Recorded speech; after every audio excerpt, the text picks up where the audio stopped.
Hey guys, this is Fiend Frenzy 91, and I'm bringing you just my thoughts on prequels in general, because we've been having so many games lately that are bringing out prequels, and I was like, what's with it? I mean, now we're announcing a Borderlands prequel, I'm pretty sure, and I'm thinking to myself that that's just like a bit much. I mean, you don't have to keep having prequels. I understand when people run out of ways to go ahead, they simply go back. But to me, we've just been having way too much prequels. And I'm just going to list my three main problems with prequels. Because really, the game industry is better than this. We don't need so many prequels. Anyway, the number 3 problem with prequels is predictability. It is hard to make a prequel without it being predictable. Why? Because people know what happened after it. Especially with movies, but a lot of times with games, because let's say you play a game and you know that there's a war going on after the game is over. So you know that this game has to basically end either right before that war begins or like right when the war begins. You know that certain things have to happen. If some people are there, you know they have to do this because it was said in the other movies, oh, I did this. So you know that, let's say if one guy was supposed to supposedly defeated like some big master in the war before the first movie. So when the prequel comes out, you're like, okay, well, I know this guy has to defeat him because it was said in the old movies this guy defeated him. So I know this guy can't be the one the one that's fighting him now. I know it can't be the guy who's going to defeat him. So you lose that surprise effect.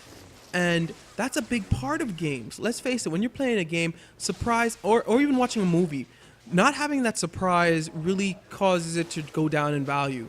If you can predict, even if it's fun like to play, if you can predict everything that's going to happen, it's not near as fun.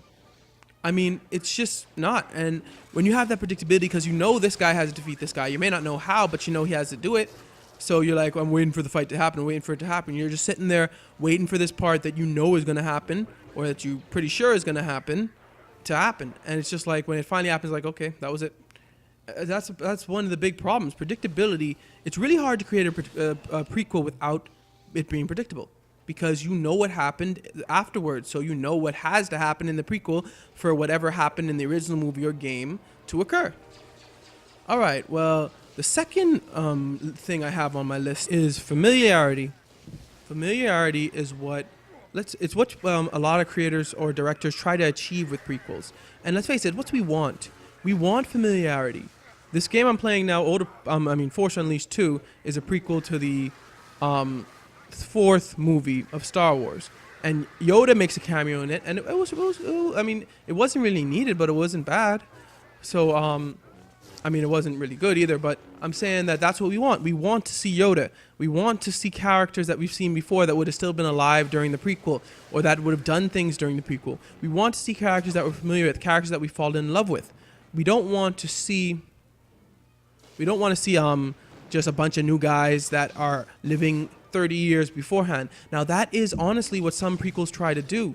They'll have a prequel that is just the same place, but it'll be completely different people. Why? Because that kind of cancels out the first problem of predictability. These people that we don't really know about, anything can really happen to them. That gets rid of the predictability of the prequel. Problem is that familiarity is what we want. We don't want to go read a book or play a game that has nobody from the games after it inside it. Let's go with Gears of War Judgment. Gears of War Judgment. I didn't play the game, but I really know that basically only Baird and I think Cole were in it, at least for the most part. So what they do is they have a bunch of new guys, and those new guys, anything can happen to them. And that removes the predictability thing. Even though you still are slightly predictable with Cole and Baird, you know they gotta live since they survived Gears of War 3 and stuff. So even though that's the predictability is there, it's kind of gone in the sense that there are other characters who you don't know what's gonna happen. So with them, it's completely unpredictable. Let's go with Halo Reach.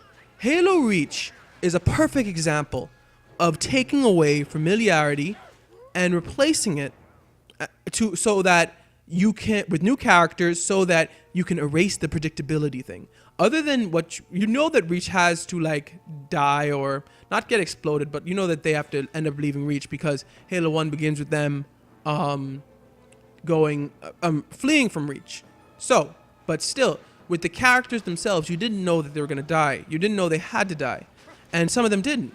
If you notice, the Spartan who went with Colsey, I don't remember her name actually, the doctor who invented Cortana, the Spartan who went with her technically lived. Also, if you notice, they really the only ones they had Cortana's voice because they had the person who created her, and they had Captain Keyes in at the end. Doing that meant that the game was not as predictable as it could have been had it had like Captain Keyes, Sergeant Johnson, all these people inside the game itself. It would have been much more predictable. But at the same time, it removed the familiarity from it. So it was like you're almost playing a different game set in the same universe.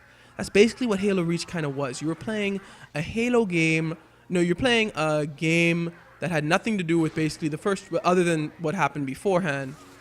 But you're playing it just in the Halo universe. So it's like, I mean, even or more precisely, Halo Wars.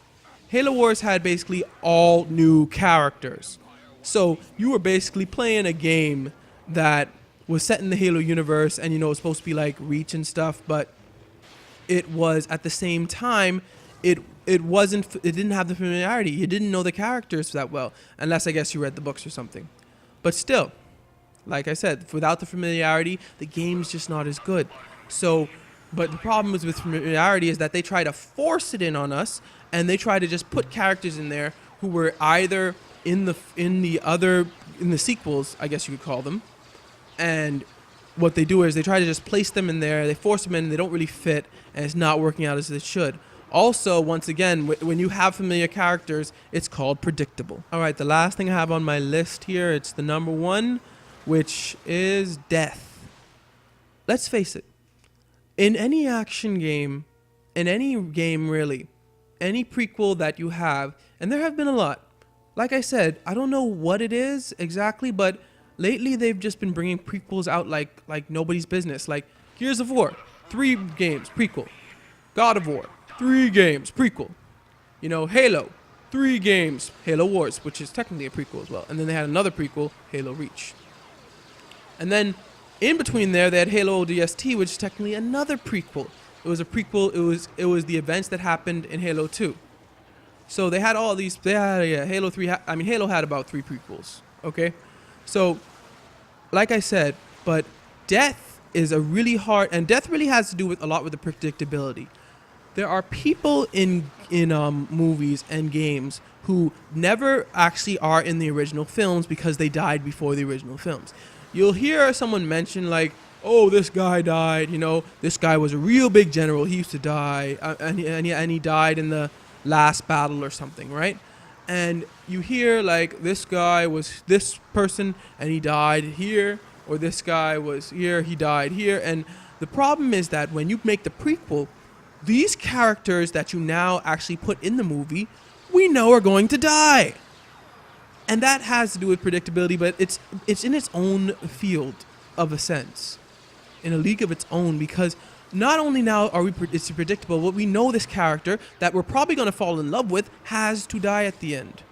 I remember my mom, when we were watching, it was episode 3 of Star Wars, and my mom is like, she's kind of like mixed feelings about it, and I was like, what's up? It's a good movie. She's like, yes, but you know that he has to turn into Darth Vader at the end. And that got me thinking. I'm like, yes, that's true. No matter what, you knew that Anakin had to turn into Darth Vader. You basically knew that he couldn't not cut off Mace Windu's hand, because he had to become Darth Vader. He couldn't go against the Emperor because he had to become Darth Vader. And you knew that. And also, another problem with death is that you know that certain characters can't die. Once again, Anakin, you knew, had to become Darth Vader. So when he went into the lava, you knew he couldn't die. Even though they were trying to make it all sad, it's like, well, we know he's not going to die because he's alive in the other movies. So it's like, we know that certain characters are going to live, certain characters are going to die. Actually, one prequel that did it really well was Rise of the Lycans, which is an Underworld prequel, if you guys watch Underworld. And what it did really well was that you knew that Victor had to live. Spoilers, by the way. Spoilers, obviously. But this whole thing is spoilers. You knew that Victor had to live, but at the end, he still gets stabbed in the mouth. And that was greatness, because I did not expect that at all, because I'm like, you know that Victor's going to win this fight because he's fighting the guy, and I'm like, Victor has to win because Victor has to live. But then at the end, the guy stabs him in the mouth. Obviously, Victor's a vampire, so he heals from it. But still, it's like, wow, I did not see that coming, and that was great, and especially for a prequel. So really, death is one of the biggest problems with prequels because people who either are alive in the next ones, you can't have them die. So people will know this guy can't die. No matter how much type of trauma, no matter how much type of stress or anything you try to put on this character, people will know this character can't die. So, or people will know that this character has to die because he died before the other movies. So people will know certain characters that they fall in love with. They're like, right there watching the movie, and they're like, crap, he's going to have to die though. I know he has to die. So really, it kind of just kills it in a sense. Anyway, I've ranted too long about prequels. I just think that the gaming industry right now is getting pretty lazy. I guess not lazy, but what is it with 3 games prequel? And with Borderlands, it was 2 games prequel now, because I hear Borderlands prequel is coming out, so 2 games prequel, unless you count that Telltale's games first, though that may be the prequel, I don't know. 2 games, but it's usually 3 games prequel. It's like they follow a pattern. Make a trilogy, then make a prequel. And I'm just like, we don't always need a prequel. I mean, Halo Reach was good. I'll admit it. But did we need Halo Wars and Halo ODST? May have both been good games, but did we need them?